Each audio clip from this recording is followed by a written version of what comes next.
जो भी शनिवार के दिन पीपल के वृक्ष की पूजन करेगा, दूध चढ़ाएगा या मिष्ठान का भोग लगाएगा, लक्ष्मी और नारायण उसके घर में प्रवेश कर जाएगा।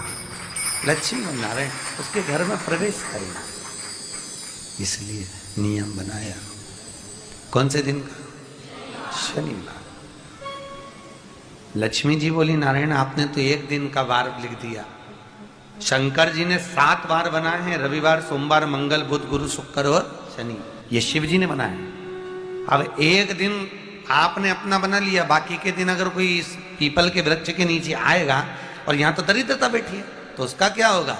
भगवान नारायण बोले, सुन दरिद्रता, तेरे से एक विनती है, अगर कोई भी मनुष्य इस पीपल के पेड़ के नीचे अगर 7 दिन में आता है और उसके हाथ में अगर कोई सामग्री होती है तो तू उसके घर में प्रवेश नहीं करेगी।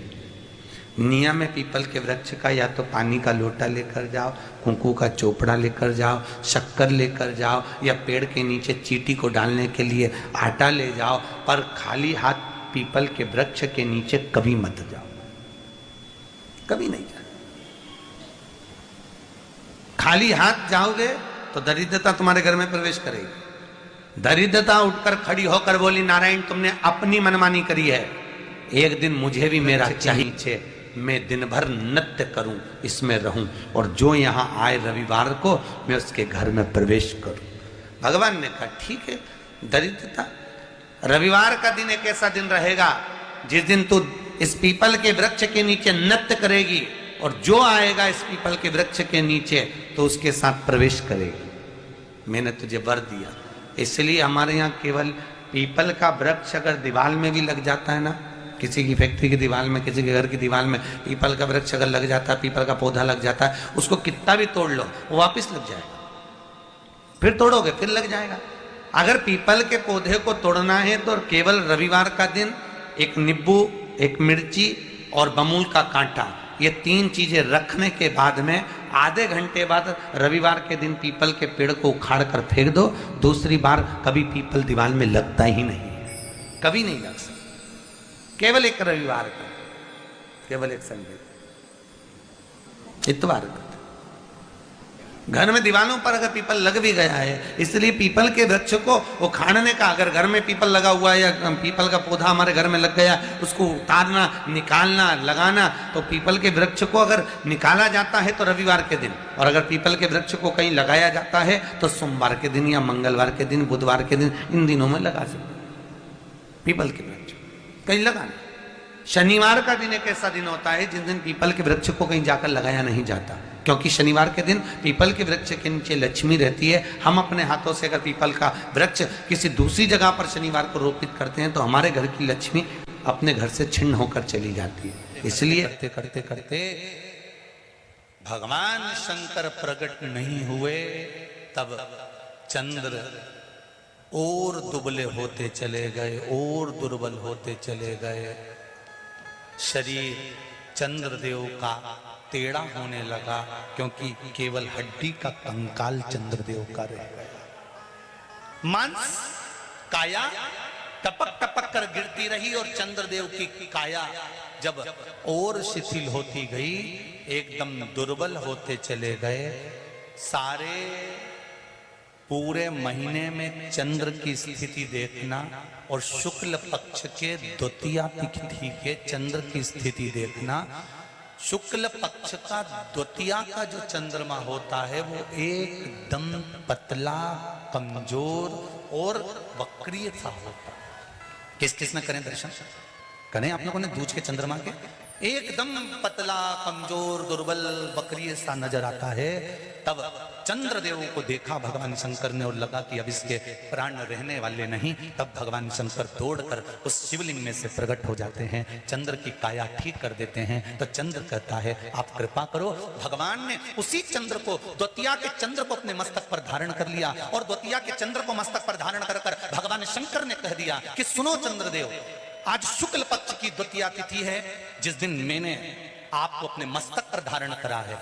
जो भी शुक्ल पक्ष की द्वितीया तिथि को चंद्र का दर्शन करेगा उसकी जिंदगी में कभी रोग से वो ग्रसित नहीं होगा, हम पहले भी कथा में कहे, आज फिर कहते हैं, जिसकी लीवर, किडनी, जिसकी काया बेकार हो रही हो, चमड़ी सफेद पड़ रही हो, काले काले छट्टे पड़ रहे हो, सोराइसिस जैसी बीमारी हो गई हो, कैंसर जैसा रोग हो गया हो, बड़े से बड़ा रोग, अगर किडनी लीवर कितना भी बेकार से बेकार हो गया, डैमेज से डैमेज हो गया, उसको शुक्ल पक्ष के द्वितीया चंद्रमा का दर्शन करना चाहिए।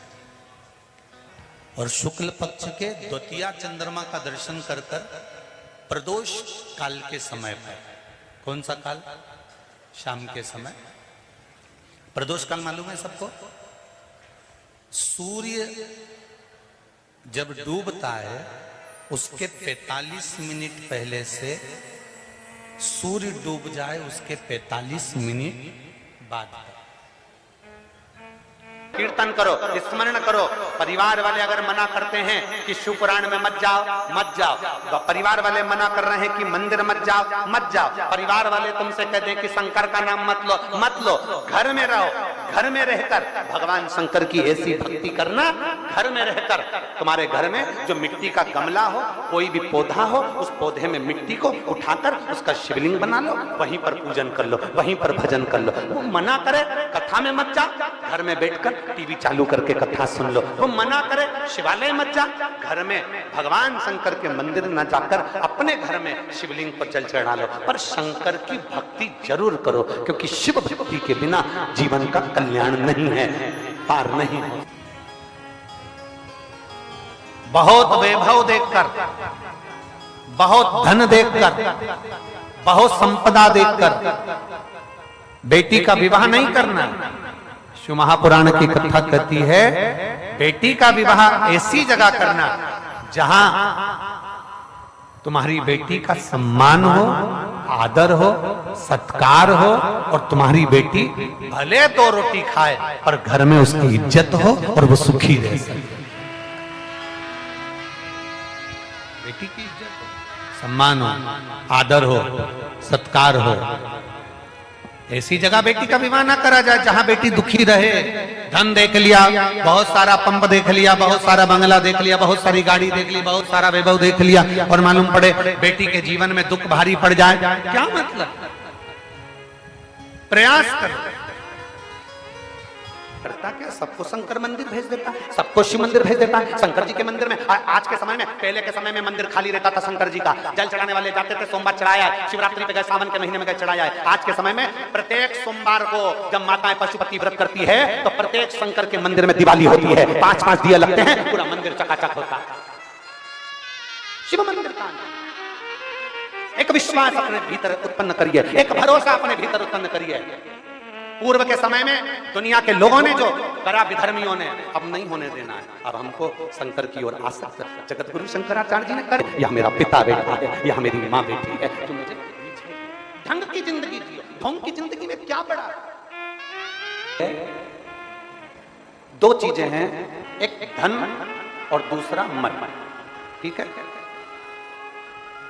किसी की मदद करने के लिए 2 चीजें बताई गई, एक धन, दूसरा मन। अब विदिशा वाले बताएं कि किसी की मदद करने के लिए सबसे जरूरी क्या है, धन की मन? क्या जरूरी है? मन। सारे विदिशा वालों के लिए एक बार जोरदार ताली बजाओ। बहुत सुंदर उत्तर आप लोगों ने, बहुत जरूरी नहीं। शिव महापुराण की कथा कहती है कि ये जरूरी नहीं कि आप किसी को 5 लाख रुपए दो, जरूरी नहीं कि आप किसी को 20,000 रुपए दो, जरूरी नहीं कि आप किसी को 5 लाख रुपए दो, 2 लाख रुपए दो, 1 लाख रुपए दो, 25-50 हजार रुपए दो, ये जरूरी नहीं है।